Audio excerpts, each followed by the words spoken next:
Greetings. This is Jeremiah Robinson from Information Assets back with another update on coronavirus stuff, looking at some more statistics and some more data to help you think about how to make decisions in your own personal context around COVID-19.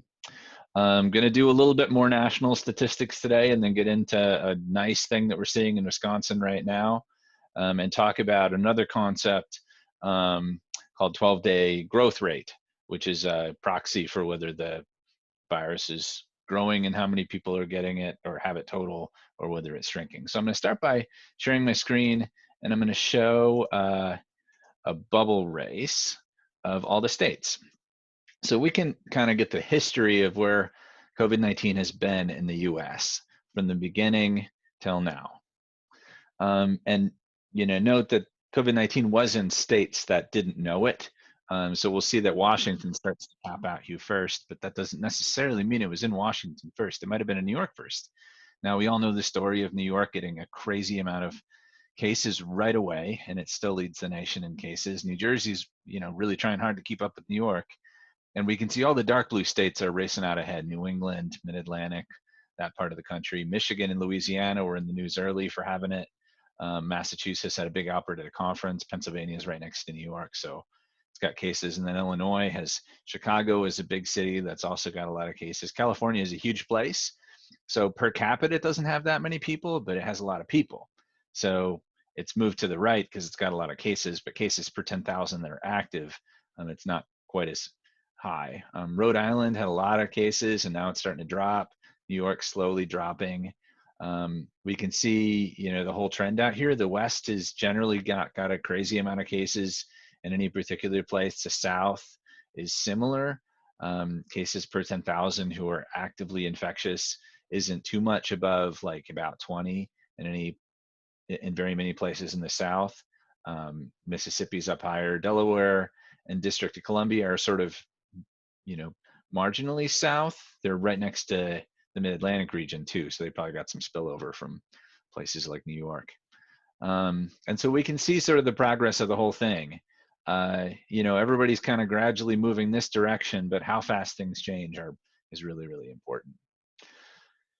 So this is the states, and I've played this several times through, so if you find yourself interested in playing through and seeing what else you pick up when you look at it again, it's kind of fun to do. And then we'll look next at 2-week growth rate. So this chart I find interesting because we see growth dramatically in the early part of the COVID-19 outbreak. That growth is especially dramatic in the Northeast, which is well known. It was much less dramatic in the West, which managed to get their cases, which they had a lot of early cases under control quickly. The Midwest overtook the West with with its growth rate. And so this growth rate is defined by the last 12 days, how many people got sick in the last 12 days compared to the last 12 days as measured yesterday. So yesterday to 12 days before yesterday compared to the day before to 12 days before that. So rolling 12 days, does today's 12 days have more or fewer people who are sick than yesterday's 12 days? So 12-day rolling growth rate. And so when it's above 1, that means that more people are getting sick. When it's below 1, that means that less people are getting sick.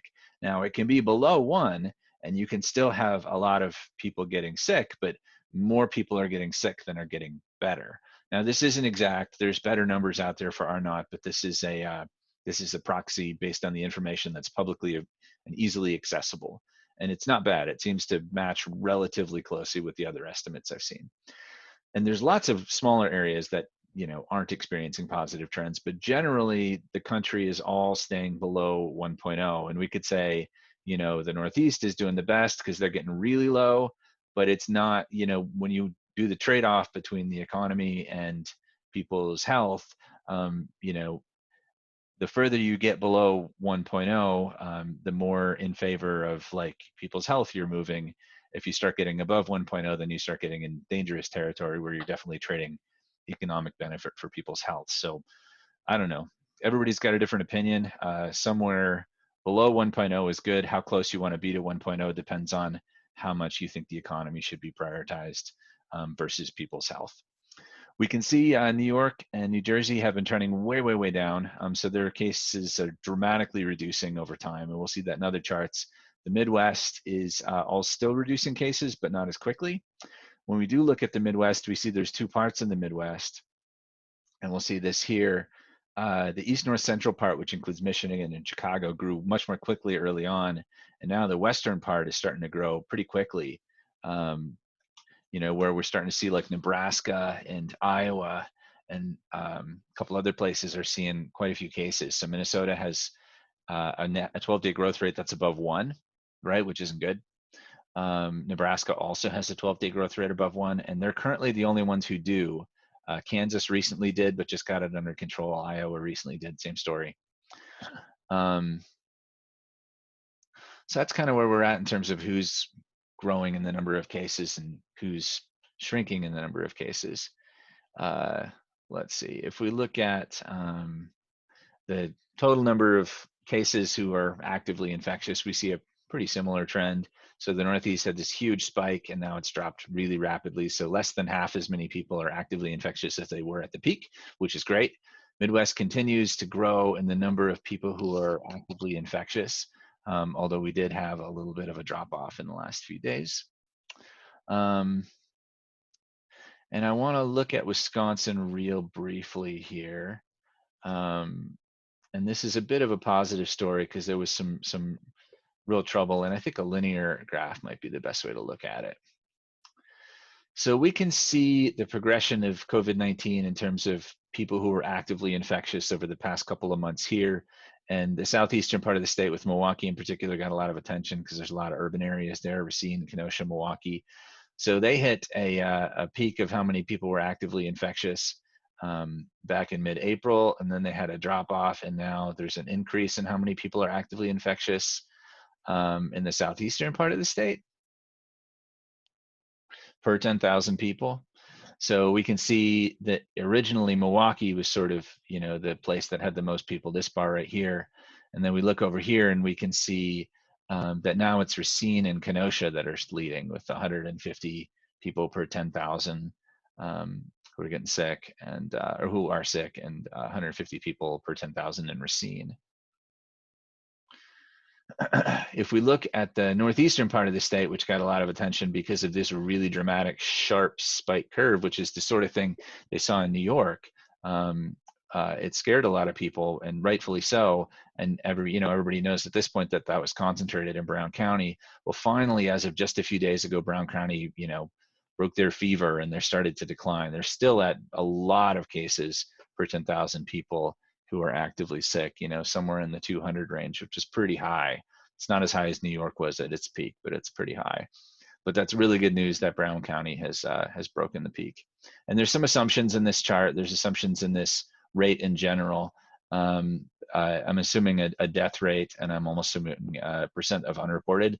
There's some new studies that suggest the death rate is around 1.25%, which actually, based on this chart, ends up pointing to there being fewer people who were sick. But unfortunately, the people that are sick are more sick if the death rate is higher. So, we don't know exactly what this is. And so changing this number changes the way things look. So I said this in my last video, but where you are and when you're there has everything to do with how high your risk is. So like right now in South Central Wisconsin, we're starting to slowly open up, but Dane County, where I live, has been a relatively safe place for the last month or so because we haven't had very many cases. Growth has been going down pretty quickly. And so if we look at this here, we see South Central Wisconsin has, had a peak in cases, and then it went down quite a bit, and now it's grown a little bit, and it's kind of flattened out. And you look at Dane County down here in the green, and we had our peak in cases per 10,000 people back here at 30, which is nowhere near like, what Brown County's experienced. And we've been on a consistent drop. So we're down here now at 7, which is very reasonable. So once we start opening up, that's going to go up. So right now is actually a pretty safe time to be in Dane County. And if there are kinds of social risks, legally that you are debating taking, now's a good time. A month from now might not be as good of a time. So that's my video. I'll give you a sneak peek at what we're going to talk about in the next video, which is reopening by state. So I've got this chart here which shows all the states and is color coded by which ones have reopened, which ones were quarantined, and which ones were never quarantined. So we'll talk about that next.